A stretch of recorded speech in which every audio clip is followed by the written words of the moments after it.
Seja muito bem-vinda a mais um episódio do Pod Boss. O podcast onde a mulher empresária não só tem voz, como ocupa o seu lugar de protagonista. Aqui o assunto é sério. Vamos falar sobre posicionamento, identidade, visibilidade e tudo que uma mulher empresária precisa para ser uma verdadeira boss. E se você ama esse universo e quer continuar crescendo com a gente, aproveita para seguir a gente no Spotify e se inscrever aqui no canal do YouTube. E se esse episódio fizer sentido para você, aproveita para também encaminhar ele para sua amiga empreendedora que precisa ouvir essa conversa. No episódio de hoje, temos uma mulher que é inteligência emocional, técnica jurídica e visão empreendedora. Ela é advogada, professora, especialista em direito médico, odontológico e trabalhista empresarial. Ela criou um método que fortalece quem cuida, o método Vidas. Recebam com a gente Amanda Mascarenhas. Seja muito bem-vinda. Bem-vinda. Olá, muito boa tarde. Prazer imenso estar aqui com vocês. Boa tarde para todos que estão nos ouvindo, nos assistindo. Muito bom. Amanda, pra gente começar, conta pra gente um pouquinho quem é a Amanda por trás do CNPJ. Claro, a Amanda por trás do CNPJ é filha, é mãe, é esposa, é uma mulher com os olhos sensíveis, né? Eu falo que a minha característica predominante é a emoção, é o cuidado, é o acolhimento, mas também com aquele quê de imponência na hora que precisa, né? Porque toda mulher empresária sabe que tem os momentos que precisa de firmeza.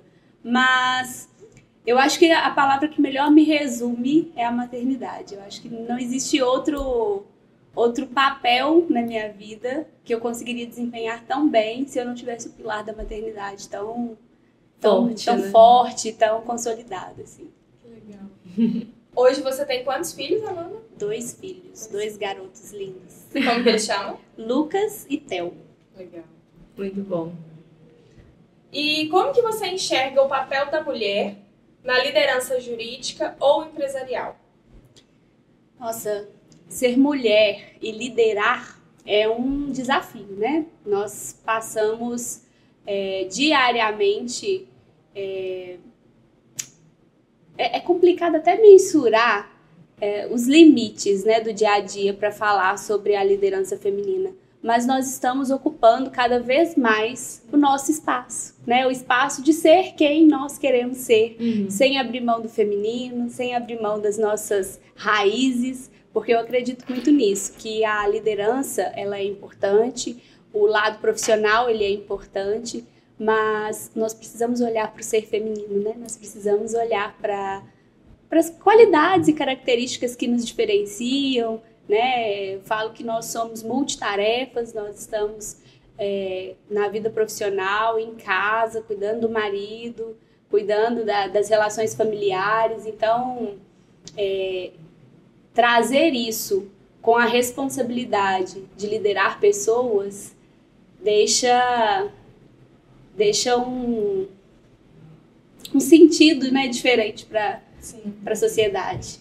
E pegando o ganchinho da primeira pergunta, né, que você falou da maternidade, o tanto que isso é um papel que você se enxerga e que brilha os olhos. O que a maternidade agregou para você como líder, como empresária? Você consegue fazer essa analogia? Teve alguns desafios, teve algumas coisas que você aprendeu com a maternidade e levou para o mundo empreendedor? Sem sombra de dúvida, né? A maternidade é uma grande liderança, né? Nós temos um papel na vida de pessoas, de mini pessoas, mini ser humanos, de moldar, de incentivar, né? De impulsionar para a vida. Então, sem sombra de dúvidas, tem toda a ligação assim com o lado profissional. E eu tive o Lucas é meu primeiro filho, e eu tive o Lucas, e eu fico observando o quanto ser mãe me mostra como lidar diferente com as pessoas. Porque a gente cria 2 pessoinhas no mesmo ambiente, nas mesmas regras, mas é totalmente diferente. É totalmente diferente a personalidade de cada um, e se a gente observar e tiver essa sensibilidade no âmbito familiar, e trazer isso para o âmbito profissional, o ambiente profissional também tem um diferencial, né? Também tem um acolhimento que a gente... Só quem é mãe entende, né? Essa situação de compreender as diferenças, dar igualmente afeto, dar igualmente limites, mas entendendo que cada um tem uma linguagem, cada um recebe de uma forma, e isso se espalha também na nossa vida profissional, né? Nas nossas empresas, a gente lida com diversas pessoas e a gente tem que saber se posicionar com cada uma delas, ouvir cada uma delas, né? E isso deve agregar muito, principalmente quando a gente começa a montar a equipe, né? Exato. Porque sempre vão ter personalidades diferentes dentro da sua equipe. Então, às vezes, a forma como você faz a sua liderança para uma pessoa não vai funcionar para outra, né? Exatamente. Então, saber se moldar conforme a personalidade da pessoa para poder conseguir o que você precisa que seja executado, né? Exatamente. É a persuasão, né? Não deixa de ser uma persuasão, tanto lá na família quanto no ambiente empresarial, na montagem das equipes. Isso é o diferencial. Sem dúvida. E como que você começou nessa jornada empreendedora, Amanda? Quando foi que houve uma virada de chave? Sempre estava no sangue ali empreender? Como que foi? Não, sempre estava não. Eu estava muito insegura no início. E eu falo que não fosse o André, que é meu esposo, não fosse ele, eu não teria dado espaço. Eu era estudante de Direito, tenho uma primeira formação em Pedagogia, então já era formada em Pedagogia. E eu trabalhava em uma empresa no setor de recursos humanos, né? Departamento Pessoal e Recursos Humanos. Era um setor unificado, era uma empresa de porte menor, então era um setor unificado.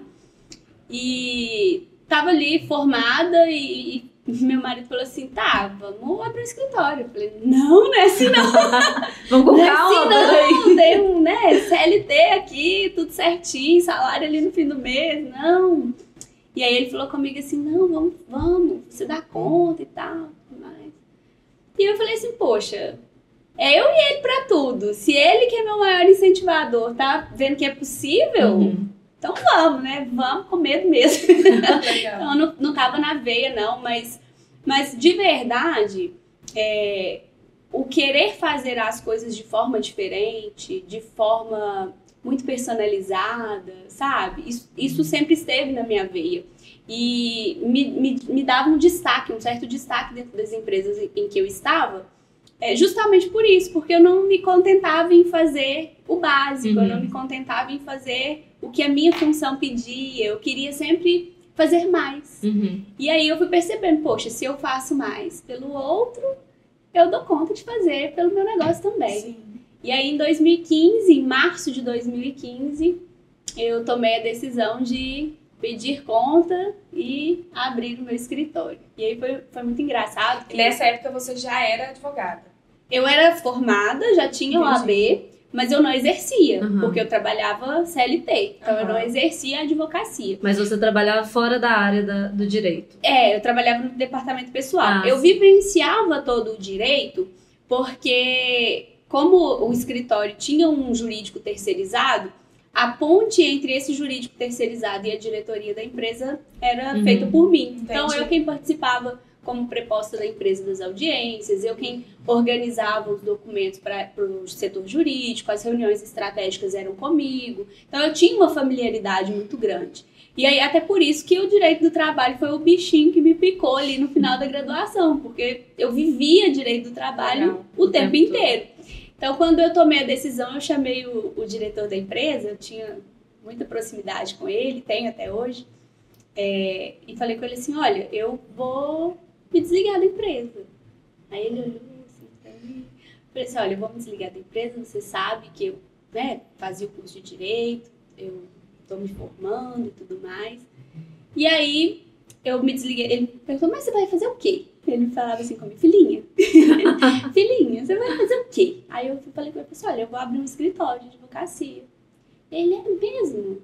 Tá bom, então você abre, depois você me conta que eu vou lá tomar um café com você. E aí eu abri o escritório, organizei uma sala no centro de Betim, e ele foi realmente tomar um café comigo e levou as empresas dele foram meus primeiros clientes, assim. Muito As bom. primeiras pessoas jurídicas que eu atendi foi essa empresa onde eu trabalhava. era um grupo, né, de distribuidores, então tinha um outro gestor com outras distribuidoras do mesmo segmento, e aí vieram 16 empresas. Que legal. Na abertura do escritório. Nossa, já começou com o pé direito, né? Comecei com o pé direito. Eu falo que tudo que a gente faz na vida, quando é por propósito, quando é com muito amor, com muito carinho, Deus abençoa. Uhum. E eu não posso reclamar de nada na minha vida, porque Deus, eu ponho o pé, Deus já colocou o chão, sabe? E aí o escritório nasceu assim, e vem acontecendo assim desde então. Estão comigo até hoje, são clientes desde 2015. Uhum. E nasceu o empreendedorismo assim. Fui percebendo que o ver o resultado do cliente, sabe? O cliente falar comigo assim, nossa, você me ajudou demais, isso pra mim não tem preço. Uhum. Então, assim, foi aí que nasceu a Veia Empreendedora. Falei, não, vou largar isso aqui pra nada mais. Gostei disso aqui. Gostei disso aqui. Depois de ser picada, como se diz. Depois que eu mexi, como diz o Renner, gosto disso. E o que te motivou a ir pro direito, a fazer essa transição de carreira? Então, eu trabalhava com educação infantil. Minha família é uma família que as mulheres, meus pais são mais velhos, de uma geração diferente. Eu sou a caçula de 6 filhos, com uma diferença de idade muito grande. E assim, minhas irmãs que tiveram a oportunidade de estudar são professoras, então vem de uma família de educadores.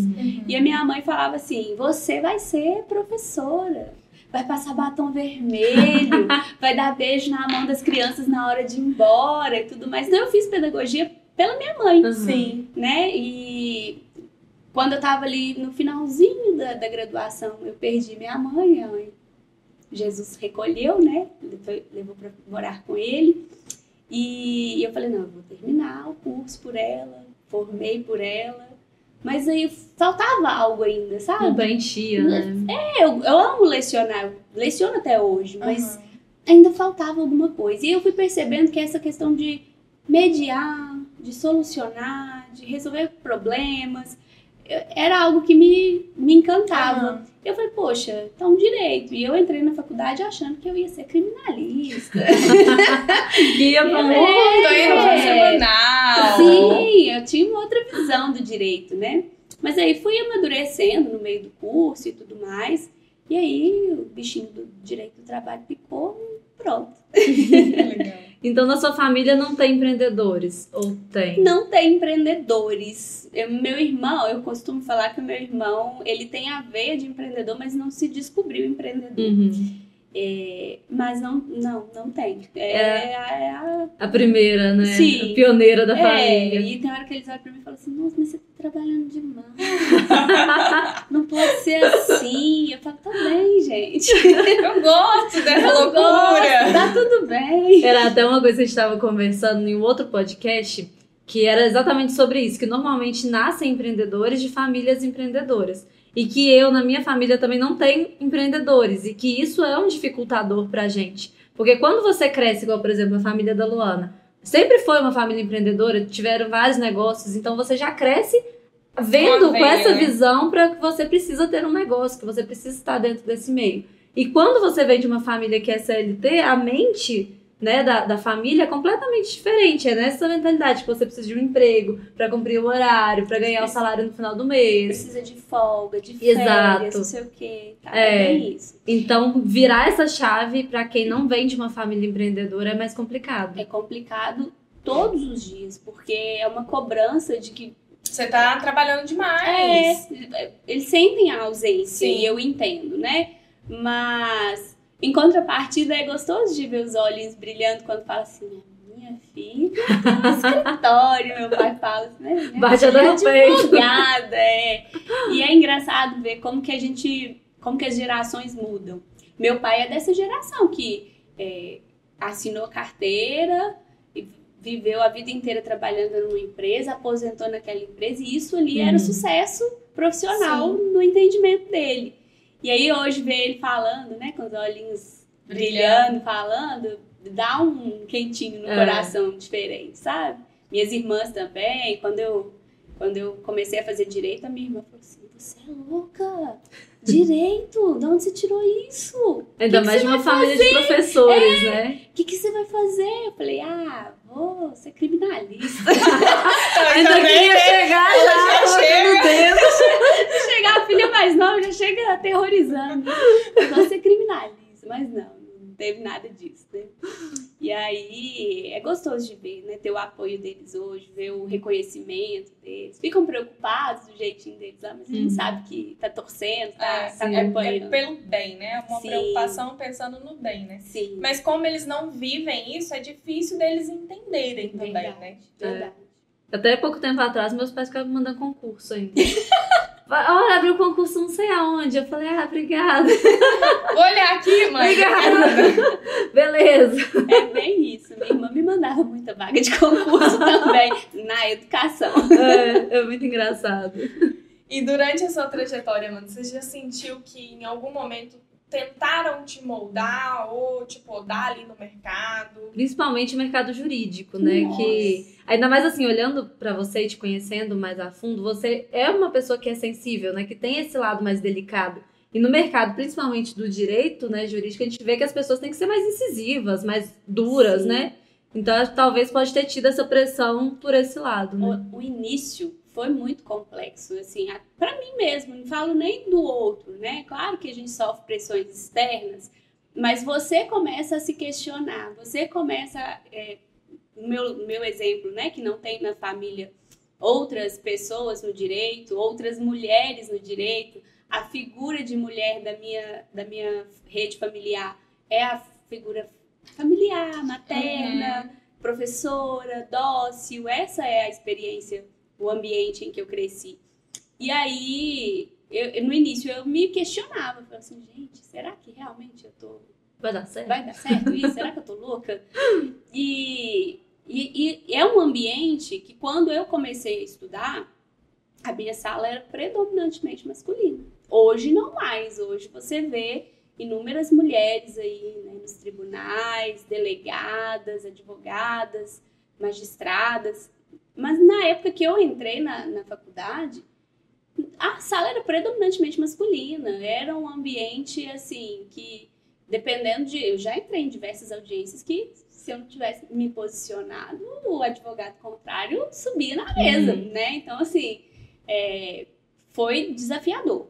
Não vou dizer que hoje não mais, mas hoje menos. Conforme a gente vai amadurecendo, a gente vai percebendo como colocar limites e como se posicionar com as pessoas. Porque sim, eu sou carinhosa, eu sou atenciosa, eu uso isso dentro da minha profissão para trazer os empresários para próximo, né, para mais perto de mim, porque a sociedade também tem um estigma com os advogados muito grande. Sim. Então, eu uso essa característica forte para empatia dos meus clientes, mas na hora de fazer uma defesa, é técnica, é persuasão, é firmeza, e se eu não me posicionar, realmente não tem como, né? A audiência não acontece, os processos precisam de um resultado, então, realmente, é desafiador.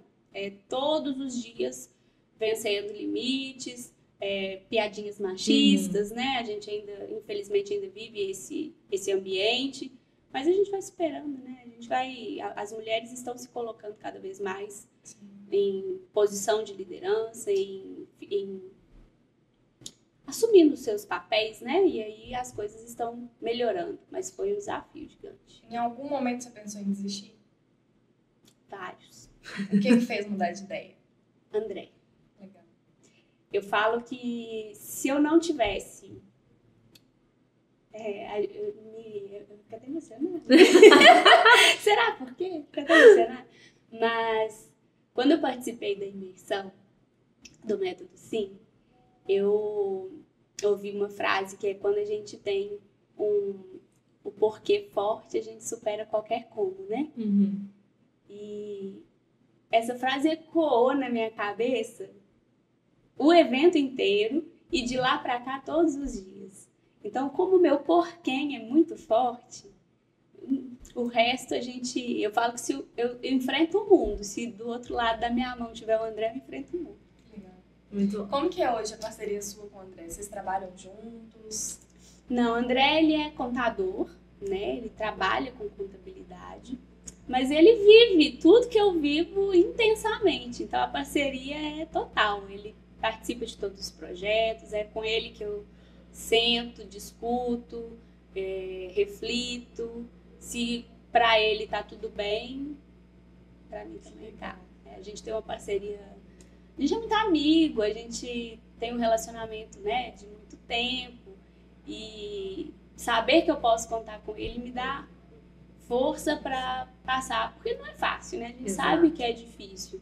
E quando eu vejo muitas mulheres, como eu participo de vários encontros com empresários, eu vejo muitas mulheres dizendo do desafio que é você não ter o apoio do parceiro em casa. Eu ia citar isso agora. Ou ter uma disputa, né? Um ego ali. E o André é zero ego. Pra ele tá tudo bem, sabe? Ele apoia, ele vai, ele acompanha. Se ele não pode ir acompanhar, ele que fica com os meninos pra mim. Então, assim, é muito nós dois pra tudo. Legal. E essa questão do apoio, né, dentro de casa, ele é primordial, porque nem todas as mulheres conseguem ter esse suporte, porque tem alguns homens que, primeiro, não querem que a esposa, que a mulher seja a que sobressaia em relação a ele, ou também tem até um outro receio da pessoa não querer que a esposa ganhe mais do que ele ganha, por exemplo. Então, principalmente quando a mulher é empreendedora e tem um negócio, tem um escritório de advocacia, talvez a renda maior da família possa estar vindo dali, mas o cara não consegue bancar isso, né?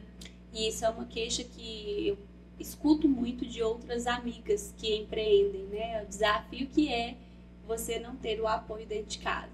E como eu falei que o meu principal desejo de vida era ser mãe, eu falo que nasce uma mãe, nasce uma culpa. Então, o tempo inteiro você tá se cobrando. Você fala, poxa, eu poderia estar com meu filho. Ou vai assumir um compromisso, uma viagem, uma coisa. Nossa, mas e as crianças? Então, e eles cobram, eles querem a atenção.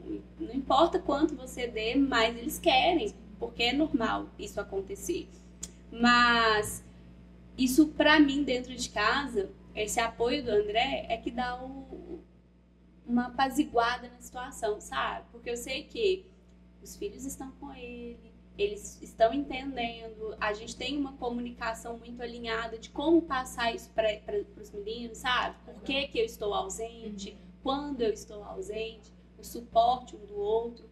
Então, se não fosse ele, eu acho que eu já teria desistido justamente por causa dos filhos.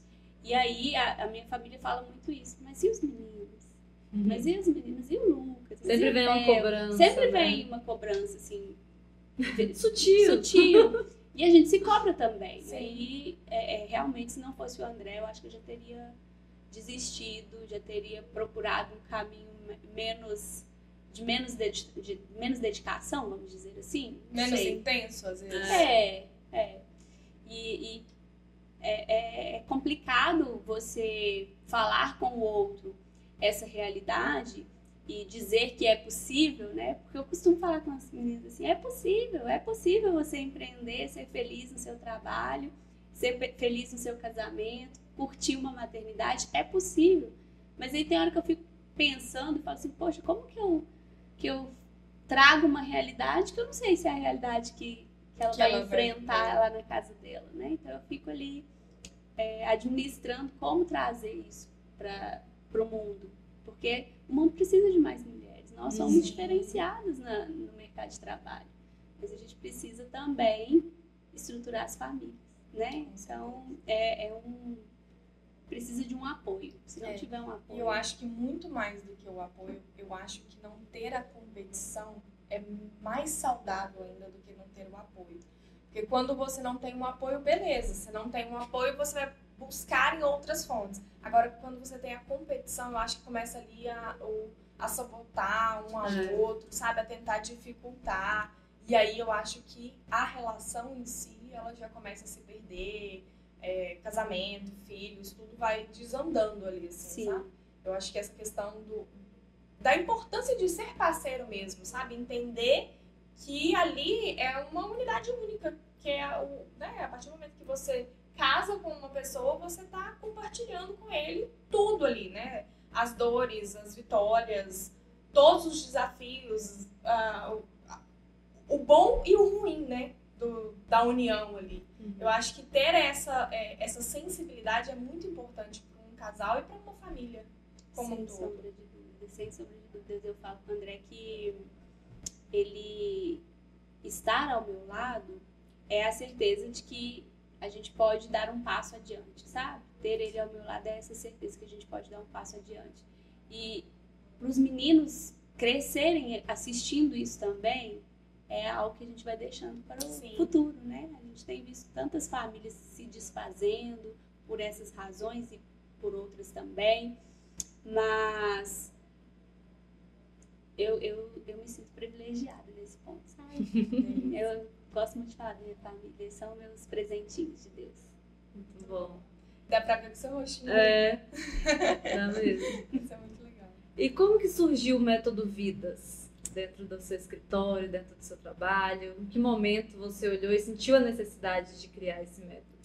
O Método Vidas, ele é recente, ele tem uma participação muito especial do meu mentor, do Método Sim. Ele tem uma participação de tudo que eu vivi de transformação dentro da imersão. Porque eu já vivenciava isso nos meus atendimentos. O método em si era uma prática, era uma operacionalização do meu trabalho. Quando eu comecei o escritório, eu tinha certeza absoluta que eu queria atender empresários. Eu comecei com direito do trabalho, exclusivamente no direito do trabalho, mas eu não queria ser um escritório generalista, que atendia reclamante, que cada dia estava sentado de um lado, cada dia estava com discurso. Nada contra os escritórios que têm essa abordagem, mas não era o que enchia os meus olhos. E aí, quando eu comecei o escritório, eu falava assim, olha, eu preciso criar uma ferramenta para que o jurídico não seja somente uma forma de corrigir problemas. Eu queria que eles enxergassem a advocacia como forma de economia, como estratégia de um bom ambiente, sabe? Eu queria que eles usassem o direito, as leis, antes que o problema acontecesse. Sim, como um benefício, como um benefício. Né? Então, eu queria proximidade, eu queria uma advocacia próxima, não uma advocacia de massa, cheia de processos, em que eu não conheço os meus clientes, em que cada caso é só mais um caso. E aí, com o passar dos anos, eu percebi uma crescente no setor de saúde, em Betim, principalmente, que é a cidade onde eu resido hoje, muitas clínicas abrindo, né, clínicas de vários segmentos, clínicas estéticas, clínicas multidisciplinares. E eu fui observando que na região não tinham especialistas para atender esse público. Eu fui observando que o que aconteciam eram advogados que saíam da faculdade, atendiam de tudo um pouco e também atendia esse público. E aí eu falei assim, poxa, eu preciso fazer uma especialização. Comecei a pesquisar e fiz uma especialização que é o Direito Médico e Bioética. Quando eu comecei a falar em Direito Médico e Bioética, não existia esse curso na nossa região por aqui. A única turma que existia de Direito Médico e Bioética era em São Paulo. E eu já estava disposta a ir para São Paulo para fazer a especialização. E aí o André, mais uma vez, que tudo que eu falo, ele tá ali junto, pesquisando, olhando, ele falou assim, aqui vai surgir uma turma em Belo Horizonte, na unidade da PUC da Praça da Liberdade, presencial. Eu falei, você tá vendo? É pra mim. Foi bem assim. E aí eu comecei a fazer o curso e até fazendo um parênteses dessas especializações, né? Eu gosto de brincar que cada especialização foi um filho, né? Quando eu fiz a especialização em Direito do Trabalho, eu tive o Lucas. Terminei a pós-graduação com o barrigão. E aí, quando foi a segunda especialização, veio a gravidez do Theo. Não faço mais nenhuma pós-graduação. Eu já ia perguntar, tem mais alguma especialização? Não, agora eu não faço mais nenhuma pós-graduação, já está explicado por quê. E aí, veio pandemia, né? No meio da pós de Direito Médico veio pandemia. A gente ficou com o curso um tempo sem saber como que ele... Porque ele começou presencial, mas ficamos sem saber como que ele ia finalizar. Eu grávida, eu morrendo de medo com a pandemia, tranquei a graduação e esperei. Quando eu vi que as coisas estavam retomando, mas não tinha um movimento de retomar o presencial, eu fui e terminei ela virtual mesmo para finalizar o curso. E aí fiz essa especialização e na época eu fui observando que assim como quando eu me especializei em Direito do Trabalho, toda a turma queria atender reclamante no Direito do Trabalho. Lá na turma de Direito Médico, toda a turma queria atender paciente para demandar contra médico, paciente para demandar contra plano de saúde. O que a Amanda queria? Atender a clínica, atender o hospital, atender os médicos, os consultórios. Então, o como advogar, né, o como fazer o escritório, ele sempre foi muito certo na minha mente. Eu sempre quis lidar com empresários, eu sempre quis ajudar, porque eu sei como é desafiador. Sim. Eu sei que a gente sai da nossa faculdade, do curso que a gente faz, sabendo fazer aquilo. O médico sai sabendo clinicar, o advogado sai sabendo advogar, não sai sabendo ser empresário. Sim. E a advocacia ajuda nesse ponto, né? A gente dá um norte para que as pessoas saibam os limites éticos do conselho profissional, os limites da legislação trabalhista com a equipe. Então, eu queria muito isso. E aí, eu fui percebendo que quem cuidava de vidas estava tendo um atendimento não tão especializado quanto eles. E aí, por isso eu falei, poxa, eu vou me especializar para atender quem cuida de vidas. Por isso o método é método vidas. Só que o método vidas é a validação integral de documentos, ações e soluções. A tradução ainda ficou excelente, né? Por que validação integral? Quando eu falo em documentação jurídica, as pessoas ainda entendem que é receber um contrato, receber os termos de consentimento livre esclarecidos. E o método Vidas é para me mostrar para esse empresário que ele não precisa aplicar isso sozinho. Eu vou entregar a documentação, eu vou personalizar essa documentação para o formato de atendimento daquele empresário, da clínica dele, e eu vou ensinar ele a colocar isso em prática. Porque muito mais importante do que ter o documento é você saber por que você precisa dele, quando você vai utilizar e como você vai utilizar. Sim. Porque senão você vai usar ele errado e ele vai perder o valor. É como você chegar num grande hospital, assinar um termo de consentimento livre esclarecido para fazer um parto na recepção do hospital. Isso aconteceu comigo, como paciente. Então eu falei assim, poxa, eles não têm suporte. Por mais que tenham, às vezes, advogados ali cuidando e tudo mais, eles não têm um olhar, não estão olhando para isso, não estão olhando para o preventivo. Eles estão olhando para o que fazer depois que o processo já chegou. Tá mais na reação do que... E acho que é até uma crença do mercado de que você precisa do problema para você ir lá resolver o problema que aconteceu. Sim. Então parece que fica esperando acontecer alguma coisa para o advogado ir lá resolver, sabe? A advocacia está passando ainda por um momento de transição, né? Ontem eu estava num evento da OAB falando com colegas sobre isso. Nós precisamos ser mais estratégicos do que corretivos. E o empresário, a maior objeção que eu tenho hoje com empresários é: não, mas eu ainda não tenho nenhum processo. Que bom! Vamos trabalhar para continuar. A ideia é essa, eu não quero que você tenha processos, eu quero que a gente caminhe juntos para quê?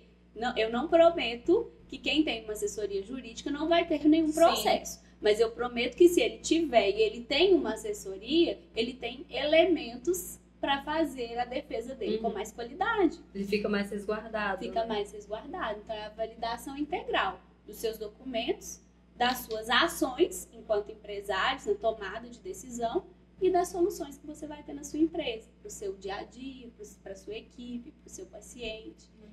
É bem por aí. E é muito interessante como que você conseguiu enxergar uma parcela do mercado que ninguém queria e se posicionar perante esse mercado. Isso, assim, é uma sacada sensacional. Eu ia falar isso, que ela já tinha essa visão empreendedora, porque você conseguir identificar essas lacunas no mercado, você precisa ter uma visão empreendedora, porque a maioria tá só seguindo a boiada e o que tá todo mundo fazendo. É isso. É igual se a gente for pegar, por exemplo, essas franquias, né, que abrem, por exemplo, paleta mexicana. Teve uma época que, gente, tinha paleta mexicana pra tudo quanto é lado. Sumiu. De repente, você não vai nenhuma mais. Morango do amor. Morango do amor agora, é verdade. Tudo é morango do amor. Eu preciso provar esse morango, gente. Não provei. Pois eu também ainda não. Não, eu falei... Já comi duas Ela comeu vezes. 2 vezes. Eu falei assim, cara, você não comeu nenhuma pra mim. É bom.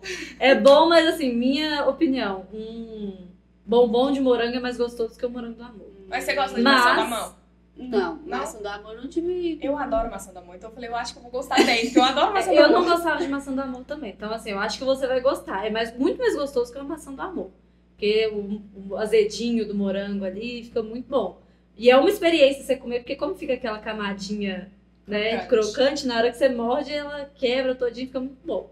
Mas fazendo bombom vontade na gente, essa hora do dia. Devia ter trago mais morango do amor, gente. Mas muito legal. E hoje como que você tem posicionado as suas redes, Amanda, para conversar com esse empresário de clínicas, para realmente eles conseguirem visualizar esse posicionamento seu para o mercado? Hoje eu tenho utilizado das minhas estratégias como pedagoga para poder atrair clientes nessa área. Por que eu falo dessa estratégia como pedagoga? Por causa de tudo que a gente falou aqui, né, do mercado, de como a sociedade ainda enxerga o jurídico, a advocacia como um todo, mas também porque é um ramo, é uma especialização que ninguém conhece muito ainda. É isso que eu ia falar. Você tem muito questionamento, tipo assim, de colega seu. Tipo, você tá indo numa vertente totalmente diferente. Sim. Quando eu sou presidente da Comissão de Direito Médico e Saúde da OAB de Betim. E aí, quando eu assumi a comissão, a presidente da OAB falou comigo assim: você vai ter um desafio para trazer membros para sua comissão. Eu falei, tá bom, vamos enfrentar esse desafio. E é justamente isso, as pessoas ainda não, aqui, principalmente aqui em Minas, as pessoas ainda não pegaram time desse tipo de especialização. Acho que também porque aqui não tem muita oferta desse curso, né?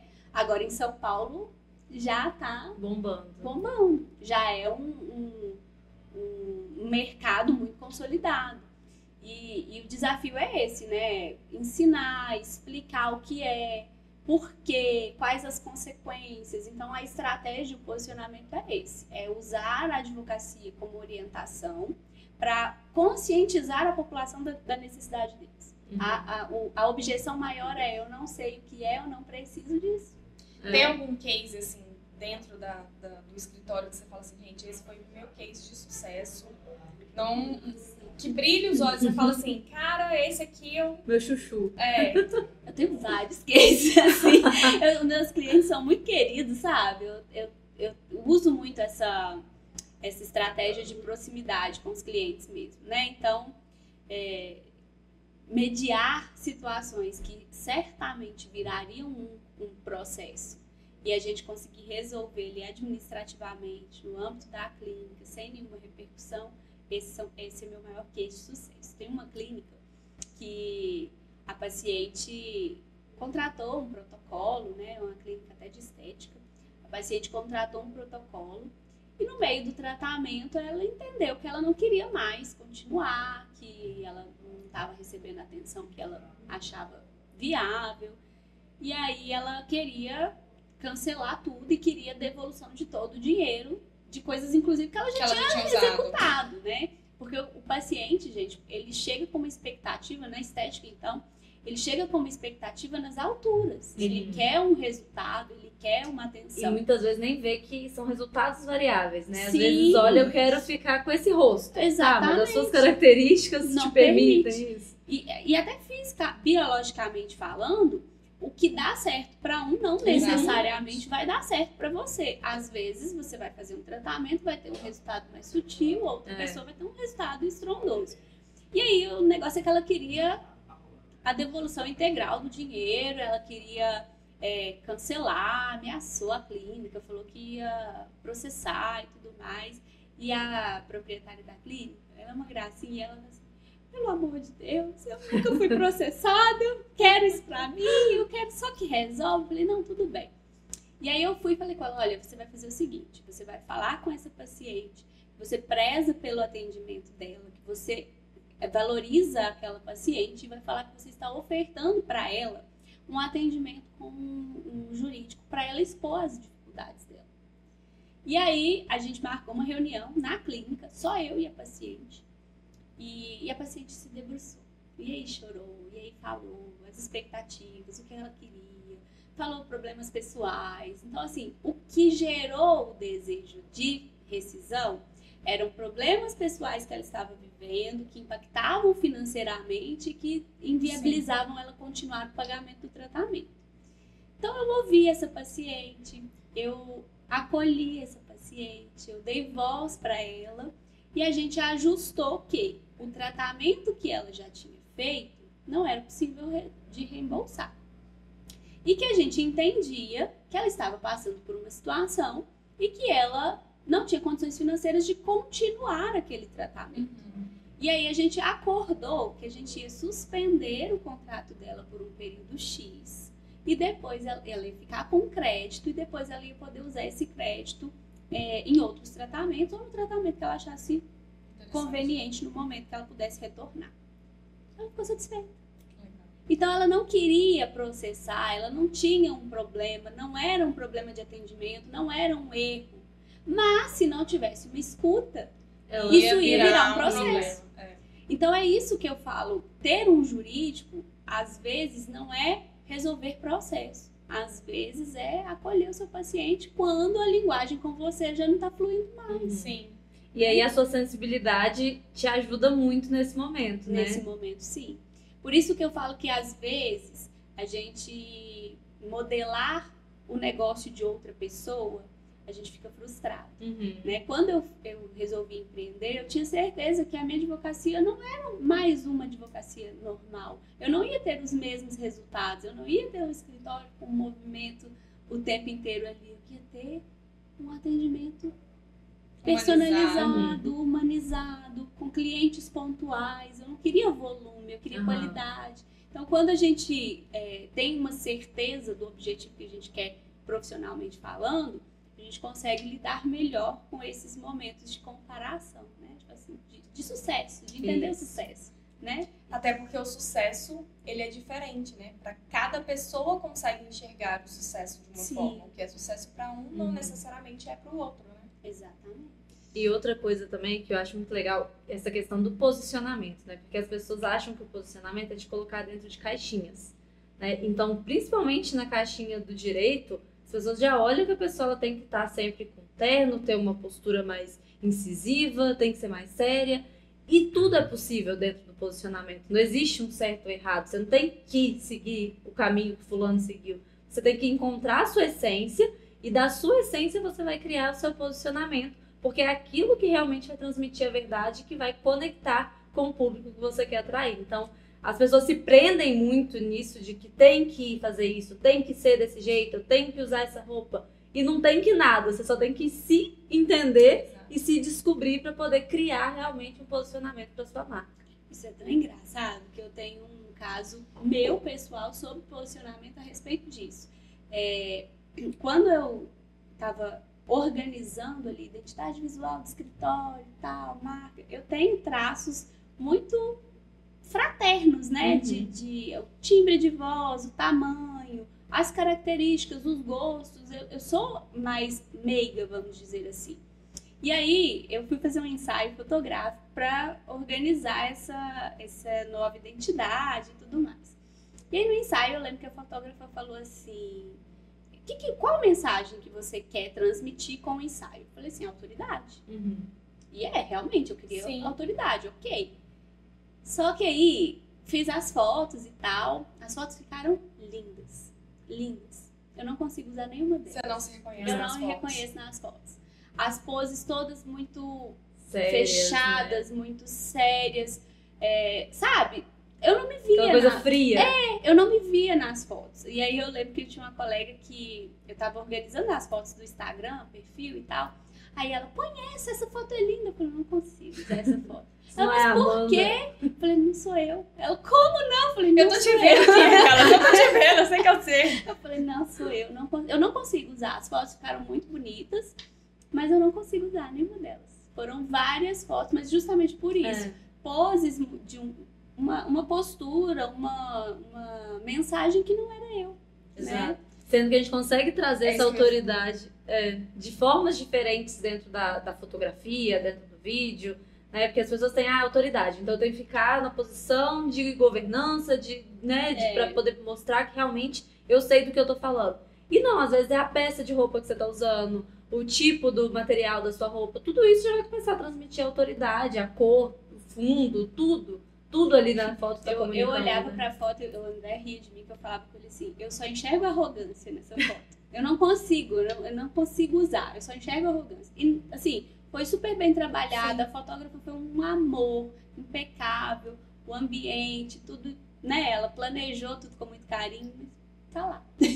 Mas é muito disso de caixinha, sabe? Porque muitos profissionais tentam pegar os conceitos frios e encaixar em todo mundo. E não é assim que funciona. Realmente você tem que entender a essência da pessoa e com a essência saber como transmitir autoridade, como transmitir elegância, como transmitir até acolhimento. Uhum. Existem formas distintas de fazer isso. E não é só nessas caixinhas, assim, sabe? E aí é muito isso. Não consigo usar a foto porque eu não conheço. Porque essa é uma caixinha muito do advogado, né? Da pessoa mais arrogante, mais séria. De distanciamento, né? Eu entendo você, tá me pagando porque eu entendo e você não entende nada. Então é meio que essa postura. O contrário do que eu prego, do que eu falo com meus clientes, sabe? Então, foi bem isso.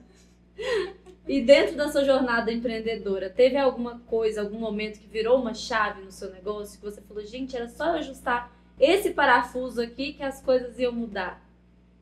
Chama Renato Bruno. Você conhece, Luan? Já ouviu falar? Tem uma familiaridade aqui.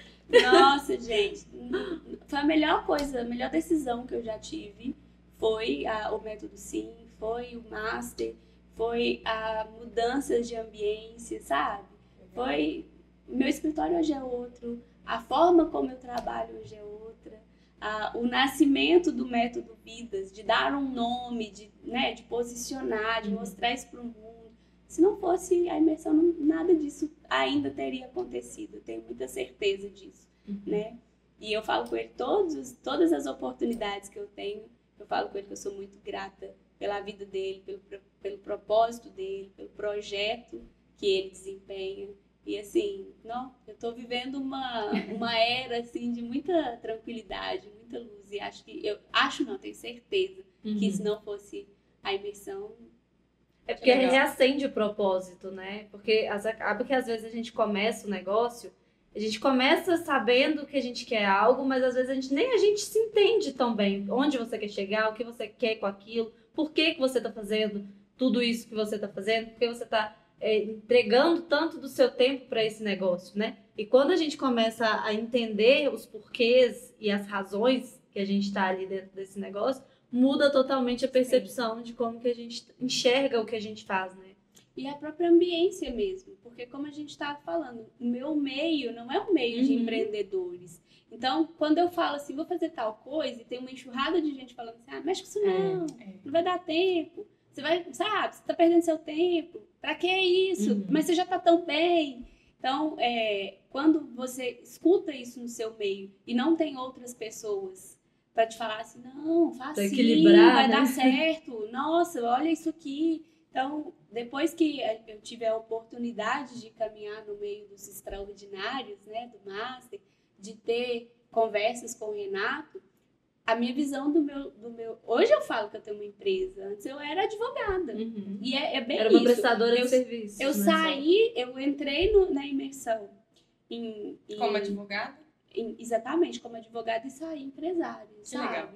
Então, assim, nossa, é muito além de falar de números, de faturamento. É claro que a gente fica feliz quando os números vêm, mas é muito além, é você entender o porquê das coisas, é você ver, nossa, se eu fizesse isso, era só isso que faltava. Mas não é só isso, é o apoio mesmo. Sim. Faz assim, vai dar certo. Não vai por aí. E alguém direcionando aqui, também, né? Porque a gente, no mercado assim, né, do empreendedorismo e tudo mais, a gente olha para as possibilidades e a gente fica assim, tá, mas será que é o melhor? Será que é por aqui mesmo? Então, quando você tem alguém, seja um sócio, seja um mentor, alguém para te direcionar, para te ajudar, para te apoiar, isso já faz com que você vá com muito mais segurança, né? A DRE, gente.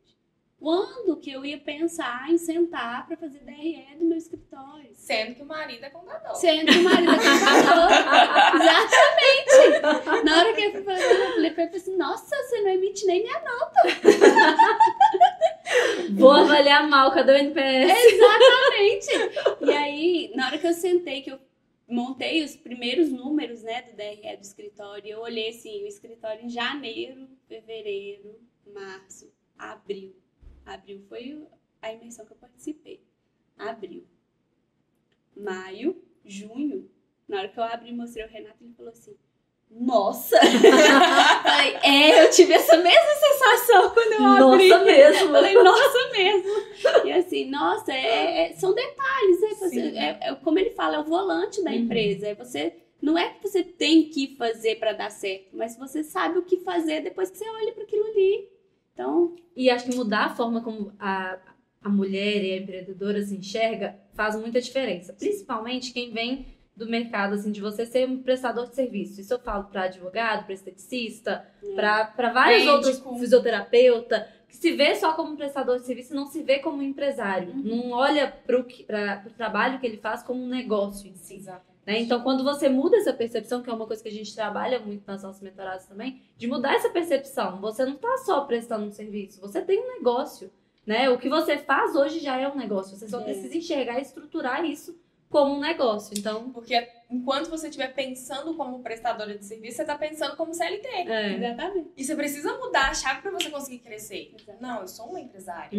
E aí entender que você precisa de pessoas, Exato. entender que você precisa delegar coisas que não, né?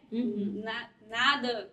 Eu ouvi o Flávio, um trechinho de uma fala do Flávio vindo para cá, que ele falava assim, eu delego coisas que não mexem na alavanca do meu negócio.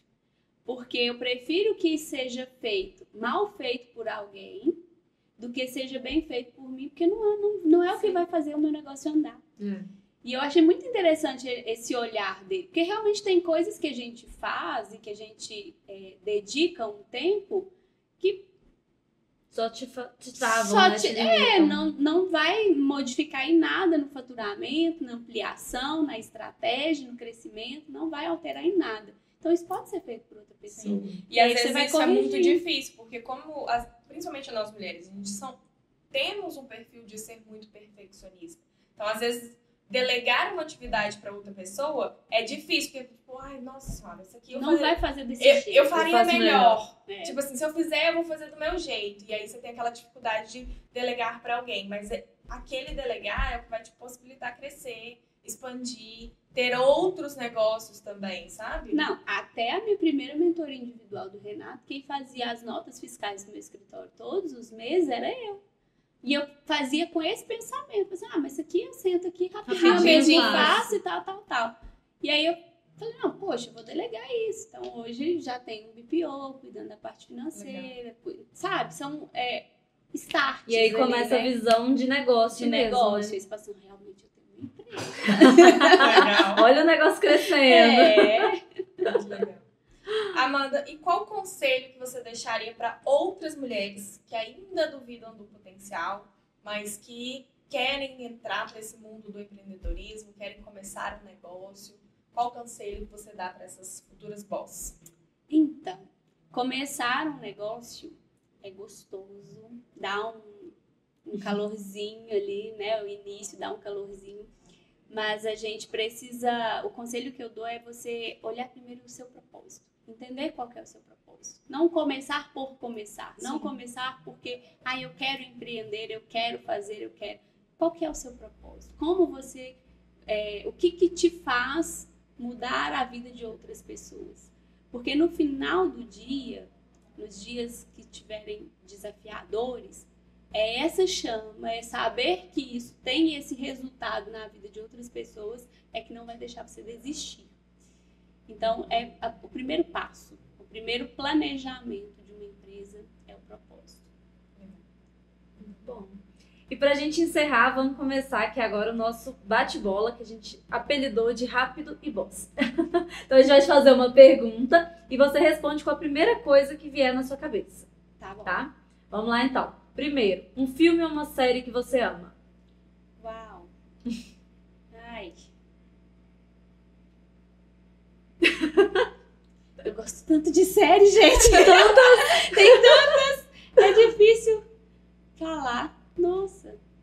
Mas eu gosto de Suits. Ai, eu amo, já Também assisti gosto. Eu também. gosto de Suits. Eu acho que eu já assisti várias vezes e eu não me canso de assistir. Eu amo ela também. Uma viagem que marcou sua vida. Nossa. Difícil, hein? Uma viagem que marcou minha vida. Acho que é minha lua de mel pra Cancún. Ai, que delícia. É, foi muito bom, foi lindo.